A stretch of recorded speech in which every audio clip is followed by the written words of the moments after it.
දරුණු රජ කෙනෙක් විසින් විශාල හමුදාවක් මෙහෙයවුවා ලෝකයේ බලය අල්ලා ගන්න. ඉතින් ඒ තමයි මේ මහා රණශූරයා ස්කෝපියන්. ඉතින් මේ විදිහේ විශාල යුද්ධයක් මේ යුද්ධ බිමේ හට ගන්නවා. වසර 7ක් පුරාවට තිබුණ මේ යුද්ධයෙන් ගෝනුස් රජු හා ඔහුගේ සේනාව පරාජය වෙනවා. මේ පරාජයට පත් වුණ සේනාව පළවා හැරියා ශුද්ධ වූ කාන්තාරයට.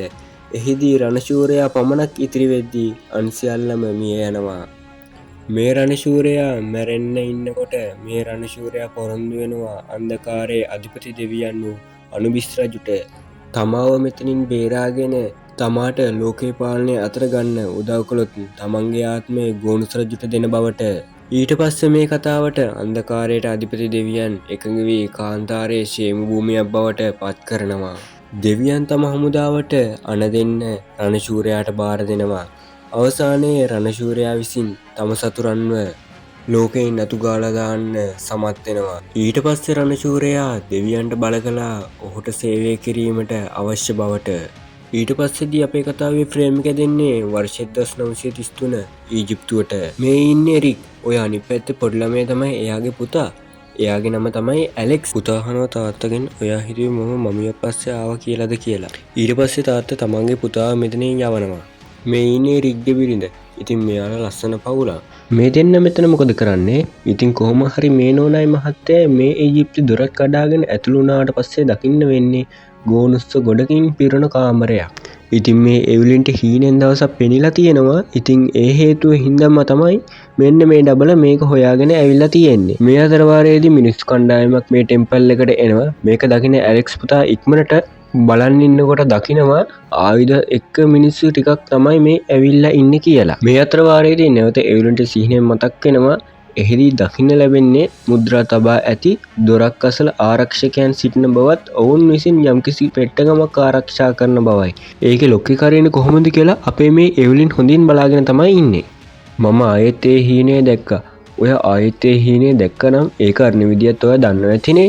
ඉතින් එව්ලින් විසින් මෙන්න මේ ලොක් එක ඇරියට පස්සේදී රික් කියනවා ඉතින් ඔයා නම් දැන් මාව බය කරන්න තමයි පටන් ගන්න කියලා. අර මිනිස්සු ටිකත් ඇවිල්ලා තියෙන්නේ මොකක් හරි ජලතර වැඩකට තමයි. ඉතින් අපි කොළු පැටියා එයාගේ කැටපෝලෙන් විදිනවා. ඉතින් මෙන්න මේ පෙට්ටගමේ තිබිලා පොඩි දෙයක් අපේ කට්ටිය දකිනවා. ඒ තමයි මේ පෙට්ටියට කරදර කරන්න නයිල් ගංගාව විසින් ගිලගනු ලබයි කියලා මේකේ සඳහන් කරලා තියෙනවා. ඒත් එක්කම ටික වෙලාවක් යනකොට මෙතන විශාල භූමිකම්පාවක් හටගෙන එකපාරටම කොහෙවත් නැති ගම් වතුරක් කඩාගෙන එනවා. ඒ අතර අපි පොඩි මෑන්ට නම් වැඩේ අද හරි වගේ. මේ වෙනකොටත් මුළු ටෙම්පල් එකම වගේ වතුරෙන් යට වෙන්න පටන් අරගෙනයි තියෙන්නේ. ඉතින් අපි පොඩි ළමයව අල්ල ගන්න හදනකොට ලොක්ක කෑ ගහනවා මෙතනදී ඉක්මනට අපි මෙතනින් පිට වෙමු නැත්නම් අපිට මැරෙන්න තමයි වෙන්නේ කියලා.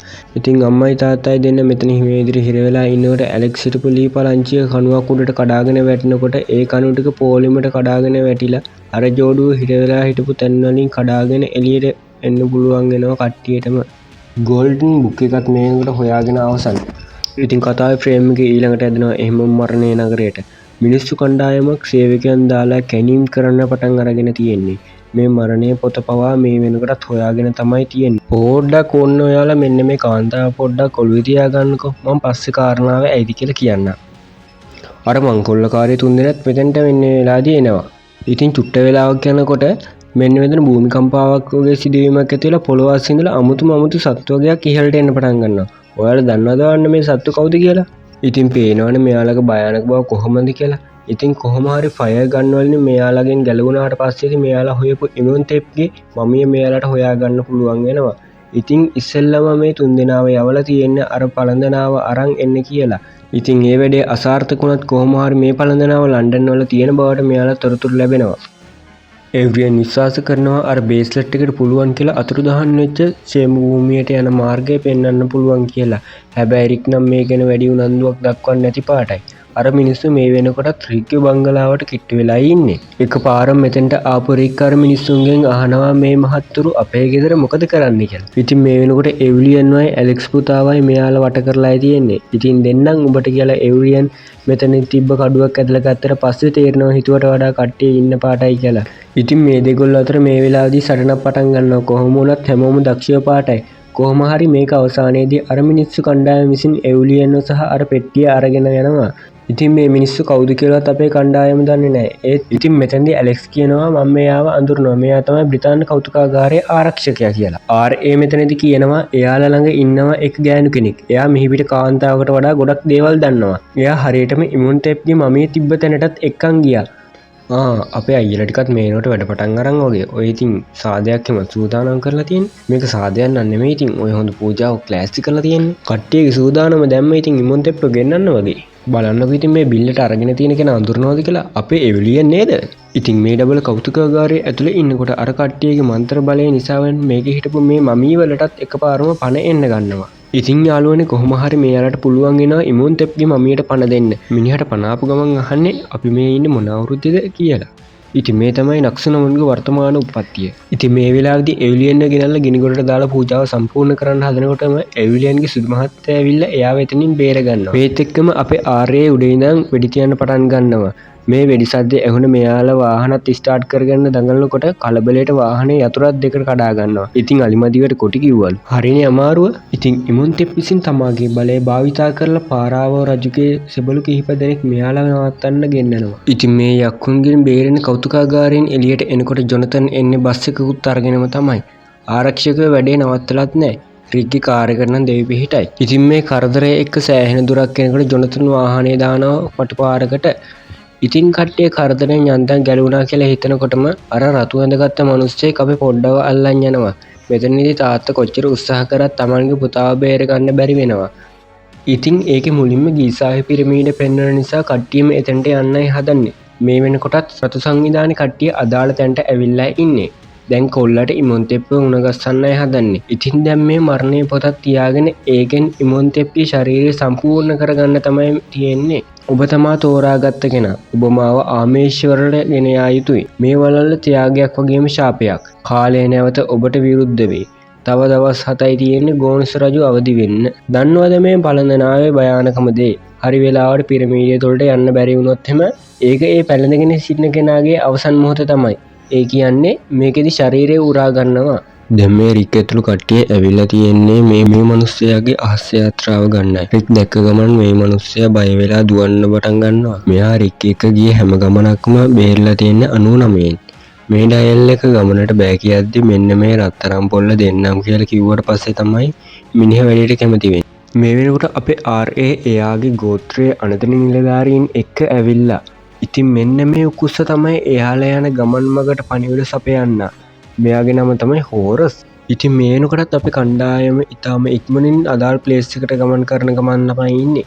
වහෝදා උදේම රතු සංවිධානයේ කට්ටියත් හා ඉමුන්ටෙප් එක්ක අදාළ තැනට ඇවිල්ලා ඉන්නේ. ඉතින් එහිදී අපේ ඇලෙක්ස් කොල්ලා කියනවා වොස්රූම් යන්න ඕනි කියලා. බොරුවක් ගහලා මෙතන තියෙන ඔන්න ඔය টয়ලට් එක ගලන මෙතනින් පැන ගන්නවා. දිව්වට වැඩක් නැහැ. ඉතින් අදාළ ස්ථානට තමයි මේ ඇවිල්ලා තියෙන්නේ. පේන විදියට ආයි නැවතත් ඉමුන්ටෙප්ට තමන්ගේ බලය හම්බෙලා වගේ. ඇලෙක්ස් මෙතනට ආවට පස්සේ තමා ඊළඟට යා යුත්තේ කොහෙටදයි තමාගේ මේ අත්පලන්දනාමකින් පෙන්නුම් කරනවා. ඉමුන්ටෙප් විසින් වසර 5000කට පෙර සිදු වූ සිදුවීමක් තම පෙම්වතියට පෙන්නනවා. කතාවේ ෆ්‍රේම් එක හිම වැදෙන්නේ වසර 5000කට පෙර ඊජිප්තුවට. එහි පාරාවෝ රජු ඉදිරියේ කාන්තාවන් දෙදෙනෙක් මේ ආකාරයෙන් සටන් යෙදෙනවා. කොහොම හරි මේ සටනේදී එක්කෙනෙකු විසින් අනිත් කෙනාව වටලා පරාජයට පත් කරනවා. පොඩ්ඩක් බලන්න මේ කවුද කියලා. ඔයාලා අඳුරන කෙනෙක් නේද? දිනක් කොහම එවිලියන් මාලිගාවේ ඉන්නකොට එවිලියන් දකිනවා නක්සු ඇවිල්ලා ඉමුන්ටෙප් මුණ ගැහෙනවා. මෙතන මේ සිදුවීම එවිලියන්ටද හීනෙන් පෙනෙන නිසා තව පොඩ්ඩෙන් බැලුම් බීමට වැටෙන ගිහින් 99 තුන් කාලෙන් තමයි බේරෙන්නේ. ඉතින් තමන් විසින් දුටු සියල්ලම එවිලියන් විසින් අනිත් අයටත් කියනවා වලල්ලේ ආරක්ෂකයා. ඉතින් තමා විසින් සිහිනෙන් දුටු සියල්ලම එවිලියන් විසින් අනිත් අයටත් පවසනවා. ඒ කියන්නේ එවිලියන් තමයි වලල්ලේ ආරක්ෂකයා. හරි. ඒක තමයි මෙයාට එහෙනම් මුලින් ඉඳන්ම මේ වලල්ල ගැන සිහිනෙන් පෙනෙන්න ගත්තේ. පහුවදා උදේ වෙනකොට රික් ඇතුළු කණ්ඩායම නගරයට ඇවිල්ලා හැමතැනම පරීක්ෂා කළත් කවුරුත්ම හොයාගන්න නැහැ. නමුත් මෙතනදී එවිලියන්ට තමන්ගේ පුතාගේ ටයි එක සහ මගක සලකුණු කීපයක් හමු වෙනවා. ඒක පිලයි දූපතේ තියෙන පන්සලක්ලු. මේ අතරදී RA විසින් තමාගේ නායකයන් වෙත පණිවිඩ නිරන්තරයෙන්ම යවනවා. මේ විදියට පණිවිඩ යවන එක පොට්ටක් රජ සංවිධානයේ නායකයාට නෝට් වෙනවා.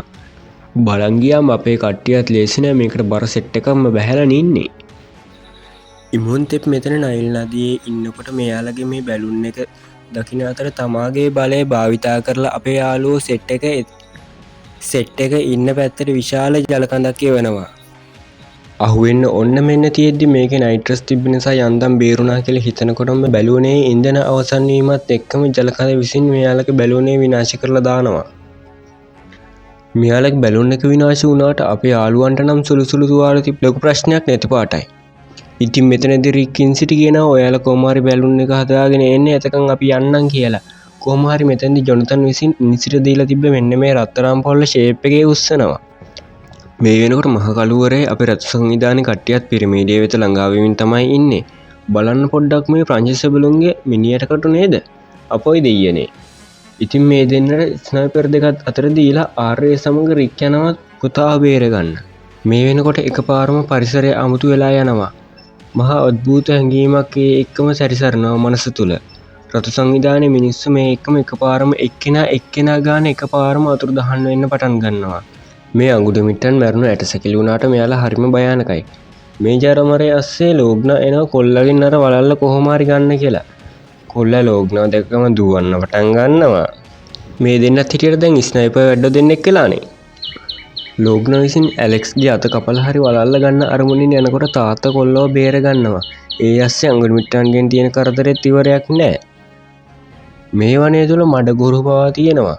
මෙහිදී ආර්හේ හා ලෝග්නා අතර ගිය සටනින් ආර්හේ විසින් ලෝග්නාව පරලව යවනවා. ඉතින් මෙතන චූටි පුතා කියනවා එයාලා මට කිව්වා ඉරපා යන්න කලින් පිරමීඩය ඇතුළට යන්න ඕනි කියලා. යන්න බැරි වුණොත් වලල්ල විසින් මගේ ආත්මය උරා ගන්නවායි කියලා. ඒ ඇස්සේ තාමත් මේ ඇටසැකිලි යක්ෂයෝ ටික පන්නන්න අරන් උන්ගෙන් නම් මාරම වදයක් තියෙන්නේ. මේ වෙනකොට මේ කොටයක් දාලා තියෙන පාලමෙන් අපේ යාළුවෝ හැමෝම ආවගෙන් පස්සේ රික් විසින් මේ පාලම විනාශ කරලා දානවා. ඒ නිසා එතනින් මේ ඇටසැකිලි යක්ෂයන්ගේ යන්තම් ඒ කරදරේ ඉවරයි. මේ වෙනකොට ඈත ඉඳන් ඉරපායාගෙන එන ආකාරය අපිට පෙන්වුම් කරනවා. ඉතින් මේ වෙනකොට රික් තමන්ගේ දරුවගේ ජීවිතය වෙනුවෙන් ඉක්මනට ටෙම්පල් එක ඇතුළට පැන ගන්න සමත් වෙනවා. ටෙම්පල් එක ඇතුළට ආව ගමන්ම අර වලල්ල අතින් ගැලවිලා අයින් වෙනවා. එතකොටම ඒක අපේ ඇලෙක්ස් කොල්ලා විසි කරලා දානවා. මේ දෙන්නත් පිරමීඩිය ළඟට ඇවිල්ලා ඉන්නකොට නක්සු පිටිපස්සෙන් ඇවිල්ලා පිහියෙන් අනිනවා. ඉතින් එතනදී ඊටමත් කනගාටුදායක ලෙස එවිලියන් එතනදී සමුගන්නවා. මේ අතරතුරේදී රතු සංවිධානයේ නායකයාට අර වලල්ල හම්බෙනවා. ඉමුන්තෙප් පිරමීඩයට එනවත් එක්ක මහදෙවියන් විසින් ඔහුගේ සියලුම බලය ලබා ගන්නවා. රික් තමන්ගේ පුතාව අම්මා ළඟින් තියලා තමන් යනවා සටනට. ඒ අතරමඟ සිදුව මේ වෙනස හැමෝටම දැනෙනවා. ඉතින් රතු සංවිධානයේ නායකයා හදන්නේ නැවතත් අනුවිස්ව මෙහෙට ගෙන්න ගන්න. ඒකට මෙන්න මේ පළඳනාව ස්තූපෙට ඇතුළත් කරනවත් එක්කම මනුස්සයාගේ අත නම් ඉවරයි වගේ රජුගේ මහා බලගතු සේනාව නැවතත් මිහි පිටට එන්න ගන්නවා. මේ අතරතුරේදී අපේ ඇලෙක්ස්ට අම්මව බේර ගන්න පුළුවන් හොඳ ක්‍රමයක් ඔලුවට එනවා. මේ වෙනකොට අපේ ඇලෙක්ස් කොල්ලා විසින් මරණය පොත ෂේප් එකේ උස්සනවා මෙතනින්. ඉතින් මේ වෙනකොට ඉමොන්තෙප් සහ රික් අතර සටනක් ආරම්භ වෙලා තියෙන්නේ. ඉමොන්තෙප් කිව්වට ඉතින් මහදෙවියන් විසින් දැන් බලය ලබා ගත්ත නිසා ඉමොන්තෙපුත් දැන් සාමාන්‍ය මිනිස්සෙක් වෙලා ඉන්නේ. ඉතින් මේ වෙනකොට අනුබිස්ගේ හමුදාව ටිකක් පසුපසින් ගමන් තමයි ඉන්නේ. ඉතින් ඇලෙක්ස්ට පුළුවන් වෙනවා අවසානයේදී තමන්ගේ අම්මට පණ දෙන්න. ඉතින් මේ අතරතුරේදී අවුරුදු 5000ක් නිද්‍රාශීලී සිටි ගෝනුස් රජතුමා නැවත අවදි වෙනවා. මේ දෙන්නට සටන කරගෙන යන්න වෙන්නේත් නැහැ. මෙතනදී ඉමොන්තෙප්ව ඉවර කරන්න ගිය ගෝනුස් රජු ඉමොන්තෙප්ට කියනවා මන් ඔබව මරන්නේ නැහැ. රික් තමයි මරන්න හැදුවේ කියලා. එතකොටම ගෝනුස් රජතුමා රික්ට පහර දෙන්න පටන් ගන්නවා. මේ වෙනකොට අපි එහා පැත්තේ ඉන්න ආර්ය ඇතුළු සේනාවට පුළුවන් වෙනවා මේ දරුණු සේනාව ඉවර කරලා ජය සමරන්න. ඉතින් මොහොතක් යන්නත් කලින් ඊටත් වඩා විශාල හමුදාවක් මෙයාලා ඉන්න පැත්තට එන්න පටන් ගන්නවා. අනිත් පැත්තෙන් අපේ කට්ටියත් ගෝනුස් රජු එක්ක ලොකු සටනක තමයි ඉන්නේ. එතකොට අපේ රික් දකිනවා මෙන්න මේ රූප සටහන. මේකේ තියෙන විදිහට නම් ගෝනුස් රජුව මරන්න පුළුවන් වෙන්නේ අර ජොනතන් ගාව තිබ්බ රත්තරන් පොල්ල භාවිතා කරලා. ඉතින් ජොනතන්ට රික් කියනවා ඕක නිකම්ම රත්තරන් පොල්ලක් නෙමෙයි ඕක හෙල්ලක් ඕක ඉක්මනට දිග අරින්න කියලා. රික් පස්සේ ගෝනුස් රජු එළවනකොට දකිනවා එවුලියන් පණ පිටින් කියලා. කොහොම හරි රික් නම් කම්වියස් ජොනතන් කොහොම හරි හෙල්ල දිග ඇරලා විසි කරනකොට ඉමොන්තෙප් ඒක අල්ල ගන්නවා. ගෝනුස් රජු විසින් රික් පස්සේ පන්නනකොට රික්ට පුළුවන් වෙන අවසානයේදී ගෝනුස් රජු ඉවර කරන්න. ඉතින් මේත් එක්කම ආර්ය වෙත පැමිණෙන සිටි අනුබිස්ගේ හමුදාව නැවත අපායට ඇදිලා යනවා. ඉතින් මෙන්න මේ විදිහට අවසානයේදී රත්තරන් පිරමීඩය සමග ෂේම භූමිය විනාශ වෙන්න පටන් ගන්නවා. මෙන්න මේ කලබලය නිසා කට්ටියම කොහොම හරි පෙරමේඩිය මුදුනට නගිනකොට ඉන්සි තමන්ගේ වාහනය අරගෙන තමන්ගේ යාළුවන්ව බේරගන්න එනවා. ඉතින් කොහොම හරි අපේ කට්ටිය බේරෙනවා. ඉතින් මෙන්න මේ විදිහට ඉතාමත් ලස්සන චිත්‍රපටයක අවසානයට පැමිණලා තියෙනවා. ඉතින් මෙන්න මේ වගේ ෆිල්ම් එකකින් නැවතත් හමු වෙන්න බලාපොරොත්තු වෙන්න අදට අපි නවතිනවා. හැමෝටම ජය වේවා.